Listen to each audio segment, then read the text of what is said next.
Hey, my bookish babes, you know the drill. When book talk descends into chaos or book threads descends into chaos, I'm right here with the popcorn, a stack of receipts, and enough petty literary energy to fuel a Victorian scandal. Today, we are entering the literary Thunderdome, baby, because once again, the book world has served us a scandal wrapped in delusion, sprinkled with unearned confidence, and baked at 375 degrees for 15 minutes of internet clout.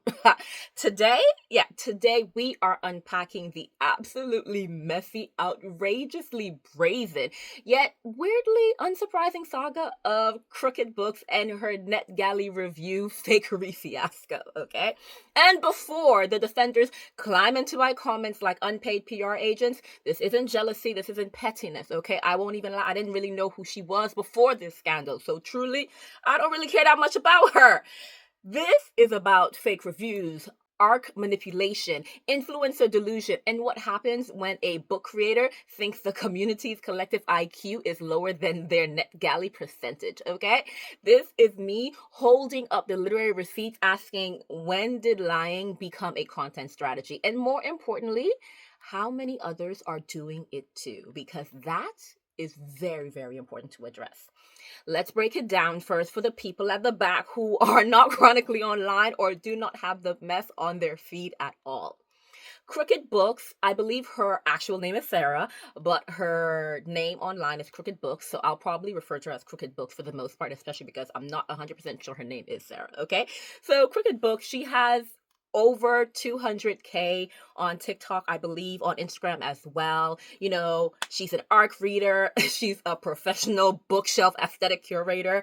Her name, Crooked Books, is literally because she has this crooked book in her library, and everyone always comments, babes, something's wrong with that. And she's just like, it's meant to be like that. And that's what she's become known for. But yeah, she decided to post not one, but two stories bragging, yes, bragging, that she fabricates reviews for books she hasn't read just to keep her NetGalley feedback percentage high. Now, for those unfamiliar, NetGalley is where readers, especially reviewers, request digital ARCs, which are advanced reader copies, in exchange for honest reviews. It's based on trust, on integrity, on the assumption that when you say you've read and reviewed something, actually did. But Crooked Books, she thought it was cute, quirky, maybe relatable to some, I guess, to post her literally typing up a nonsense review with the caption, "Time to BS some reviews to up my percentage. Don't judge me, you do this too." Babes, first of all, speak for yourself. I'm sorry, who does it too? Because it sure ain't me, okay? And based on who is on my feed, they don't do it either. Second of all, confessing to fraud isn't a cute, relatable moment, okay? It's a career highlight on Book Talk's wall of shame. And I know quite a lot of things exist there, and you don't want to be there, but believe me, it's gonna be there. And then the second post, it was a screenshot of her feedback ratio with the caption, "Much better." Respectfully, as someone in the bookish space, who also reviews books, I say this very, very respectfully. May your Kindle die mid plot twist. May your NetGalley auto approvals disappear like your reading integrity. May your iced coffee always water down before your apology video uploads, okay? And may your favorite crooked bookshelf straighten irreversibly. This isn't literary ambition. It's influencer delusion with a book talk filter slapped on. I will say she did post this on Bookstagram, but that's no better. That's no better because your following is just as huge, okay? Of course, after all of this happens, the backlash hit. And in true influencer tradition, we got the classic tepid, PR baked apology. What I like to call the influencer apology pipeline. You guys know I mentioned it before. It made its standard appearance, now available in 3 fonts and no accountability. It came out in really bad taste, guys. I didn't think before posting. I never post inauthentic on unauthentic reviews on my TikTok or IG. I'm human. I make mistakes. I swear that last one is my favorite one because everyone is using it these days. But pause. Pause. Let's roll back the tape. You openly admitted to faking reviews to boost your NetGalley ratio. You joked that everyone does it, and now suddenly it was just a bad joke in poor taste, and suddenly you never post unauthentic reviews? Girl. No. See, this was not a typo. No, you didn't accidentally recommend a mid book. You publicly admitted to lying for clout, and when called out, you tucked your integrity into a Canva apology and hoped no one noticed. Your NetGalley percentage is built like a house of cards, and you expect us to believe the foundation is solid after what you said? Please, baby, please. And let's talk about the real math flip moment. The part where she said, "Don't judge me, you do this too." That second sentence, that was the most telling to me anyway. See, that wasn't just a joke. No, that was a confession. You're not going to tell me that you didn't straight up confess to your crimes, to fraud, baby. That was fraud. It's literally a moment of, I thought everyone did it until the comments weren't laughing. It's the quiet part, the shady arc hustle being spoken out loud. Hoarding arcs for clout, saying, "Look at all these arcs I receive." Because there is a whole undercurrent of the book world, book talk, bookstagram, maybe book threads now, who are really just collecting arcs and never reading them, or posting half-baked or fabricated reviews, as we're seeing, or treating NetGalley like a follower farm, not a review platform like it was meant to be, okay? And I will acknowledge that, especially at the rate that some people receive arcs, it is normal that you cannot read all of these, especially if you have a 9 to 5, another job. And even if being a book influencer is your full-time job, with all the arcs that some people get, they just might not have time. They might not be in the right headspace.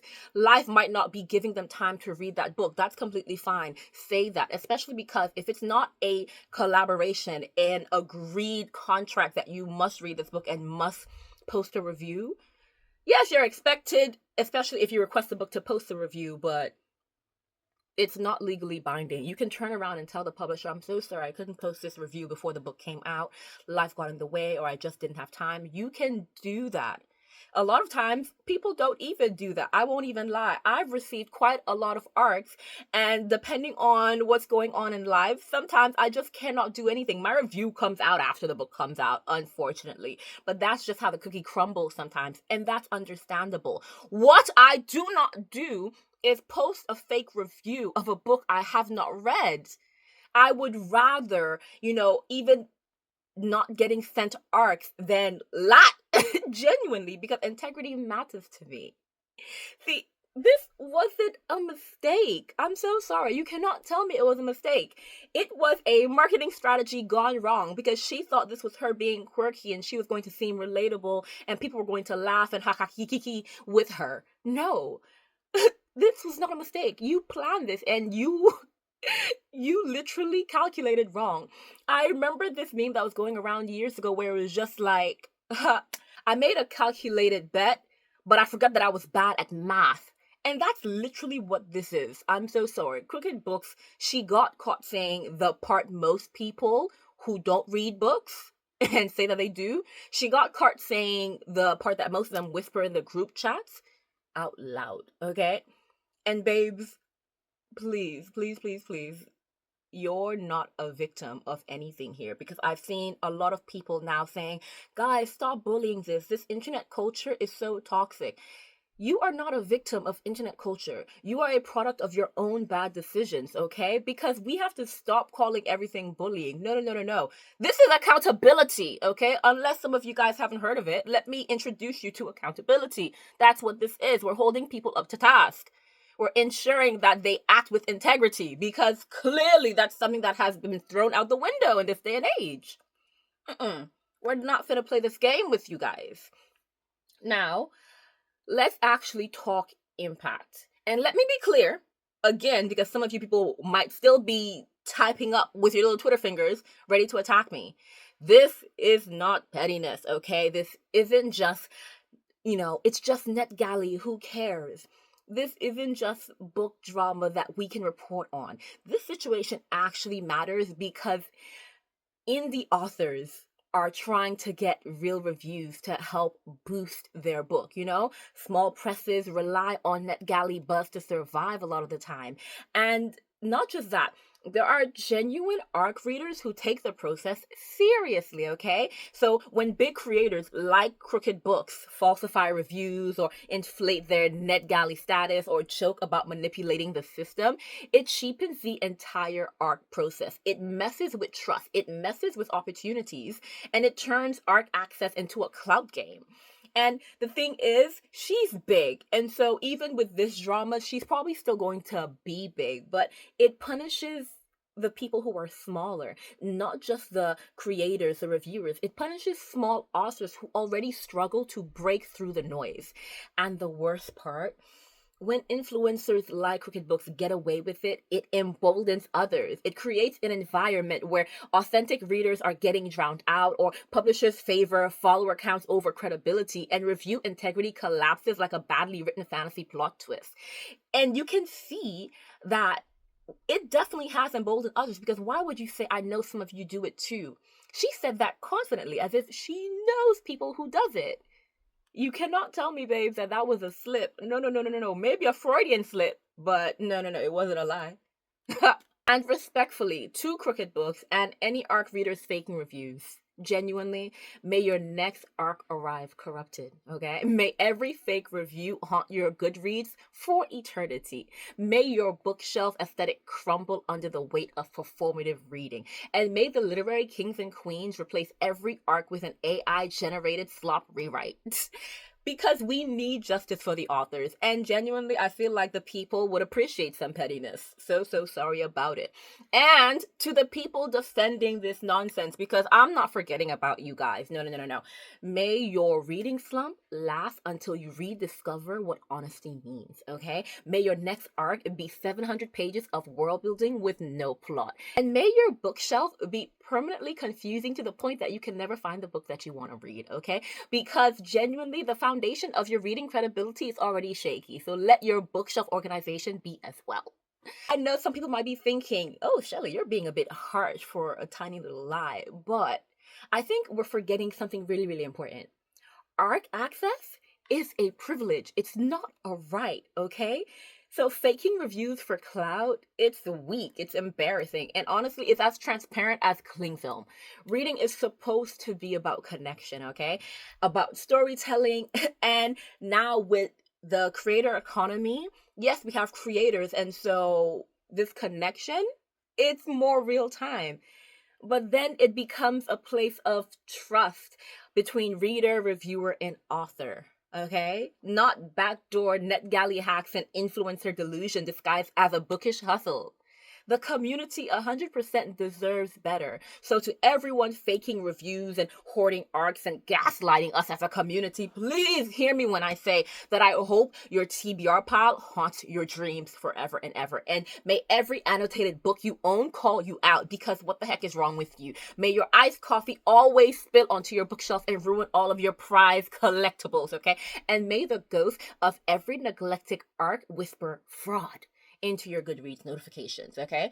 See, people like Crooked Books, they think that this is a harmless joke, but what she exposed was the foundation of a growing problem in the book community. Because, like I said, she said, don't judge me, you do this too. That's an awareness. She has an awareness of others who do it. She was just probably the first to say it out loud, okay?